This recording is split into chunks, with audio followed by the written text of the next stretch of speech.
Les objectifs de développement durable, ODD, représentent un engagement mondial historique pour atteindre l'égalité des sexes d'ici 2030. En tant qu'État partie des ODD, Haïti ne peut pas se permettre d'ignorer les engagements qu'elle avait pris en soutenant la responsabilité pour ne laisser personne de côté. Dans le pays, il y a de nombreuses données, recherches et études disponibles dans beaucoup de domaines. Mais pour celles qui concernent à comprendre les effets des phénomènes sur les hommes et sur les femmes, accusent un déficit accru. Le ministère à la condition féminine et aux droits des femmes, MCFDF, en tant qu'organe étatique qui a pour attribution principale d'œuvrer à l'émergence d'une société égalitaire pour ses composantes des deux sexes, d'orienter la définition et l'exécution des politiques publiques équitables à l'échelle nationale, a pris l'initiative d'organiser cet atelier de travail avec les acteurs clés de la société civile, de l'État et des organisations de défense des droits humains en général et celles œuvrant de la défense des droits des femmes en vue d'encourager nos partenaires à prendre des mesures pour intégrer le genre dans toutes les informations dont ils disposent. D'autre part, le ministère les invite à harmoniser les outils selon le standard national et international pour permettre aux décideurs d'avoir une idée exhaustive de la réalité dans sa totale dimension. Par ailleurs, la présence du directeur général de l'Institut haïtien de statistique et d'informatique et son équipe technique, composée de cadres bien chevronnés, explique clairement cette nécessité. C'est pour cela que le MCFDF redynamise le partenariat qu'il avait eu avec l'IHSI par le passé. Ainsi, nous profitons de cette tribune pour remercier le directeur général, M. Wilson Fièvre, pour son énorme contribution dans cette démarche. Et je dois vous révéler, l'équipe de l'IHSI, sous la direction du directeur général, a apprécié grandement notre approche et s'engage à accompagner le MCFDF sans restriction, ce dans l'objectif de faire en sorte que le pays se dote des informations fiables, des données désagrégées par sexe, et nous en réjouissons de cette collaboration. Mesdames, Messieurs, en mars 2016, le groupe d'experts des Nations Unies et de l'extérieur chargé des indicateurs relatifs aux objectifs de développement durable avait élaboré un total de 230 indicateurs. Seulement un quart traite de manière explicite ou de façon indirecte de l'égalité des sexes. À cet égard, beaucoup d'experts ont soutenu que si les États ne prennent pas certaines dispositions pour développer des mécanismes substantiels visant à collecter des informations sexospécifiques, on ne pourra pas atteindre les objectifs fixés à travers les ODD.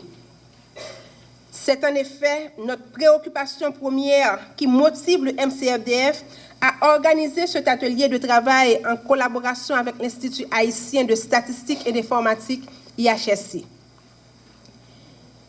Il faut se rappeler que intégrer le genre dans les données, c'est un enjeu essentiel pour garantir des chances égales aux femmes.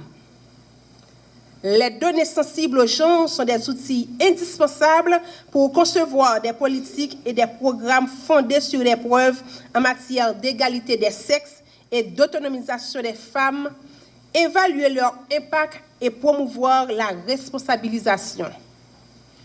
Autrement dit, si les acteurs et actrices sociaux, économiques et politiques ne prennent pas de dispositions pour prendre en compte les données sensibles au genre, on risque de passer à côté des objectifs de développement durable, plus précisément ODD 5, égalité des sexes et autonomisation des femmes, c'est-à-dire dans moins de 7 ans encore, les indicateurs pour vérifier les progrès seront un vœu pieux.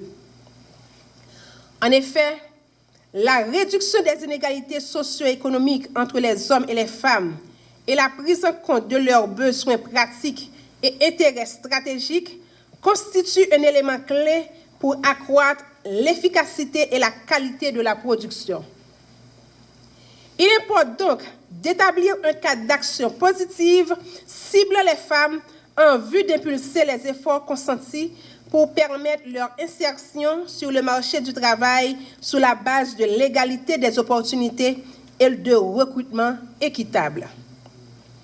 Mesdames, Messieurs, les intentions prioritaires qui marquent l'intervention de l'État haïtien se situent à travers la politique d'égalité femmes-hommes 2014-2034. À ce niveau se définissent ces orientations et priorités d'action qui traduisent en même temps les résultats souhaités tout en tenant compte des attentes de la société. À travers cette politique, l'État définit 6 orientations qui vont en droite ligne avec les objectifs de développement durable par l'entremise de ODD 5 pour atteindre l'égalité des sexes d'ici 2034. Ces orientations s'articulent autour des éléments suivants. Une égalité de droits et une justice équitable entre les femmes et les hommes. Une égalité non sexiste et des modèles égalitaires. Un accès à la santé sexuelle et reproductive dans le respect de la dignité des femmes. L'élimination de toutes les formes de violence faites aux femmes et aux filles. Une égalité économique et un accès équitable à l'emploi entre les femmes et les hommes. Une participation égalitaire des femmes et des hommes aux instances décisionnelles. Même si le constat persistant de l'inégalité est visible, à cause du manque de données, on ne peut pas avancer d'aucune statistique exhaustive, d'où l'importance de ces 3 journées de travail. Ces travaux nous permettront de comprendre le mécanisme à adopter pour la collecte de données désagrégées par sexe, de saisir les outils relatifs, de prioriser les indicateurs et de faciliter une task force pour harmoniser les outils de collecte des données nationales. Aujourd'hui, nous avons choisi d'organiser les 3 journées de travail en collaboration avec l'Institut haïtien de statistique et d'informatique, bien sûr, mais aussi avec le support de nos partenaires techniques et financiers comme l'Union européenne à travers l'initiative Spotlight, l'UNFPA et l'ONU Femmes en Haïti. Nous profitons de cette occasion pour les remercier tous et toutes, sans distinction aucune, pour leur appui indispensable pour le MCFDF, qui se trouve quelquefois en difficulté pour apporter des réponses visant la défense des droits des femmes et des filles dans le pays. Chères participantes et participants, je formule le vœu qu'avec les différentes présentations qui vont succéder la cérémonie officielle et avec l'aide des intervenants et intervenantes, vous allez faire connaissance avec des sujets intéressants qui enrichiront votre connaissance et votre savoir-faire. Sur ce, je déclare ouvert ces 3 jours d'atelier.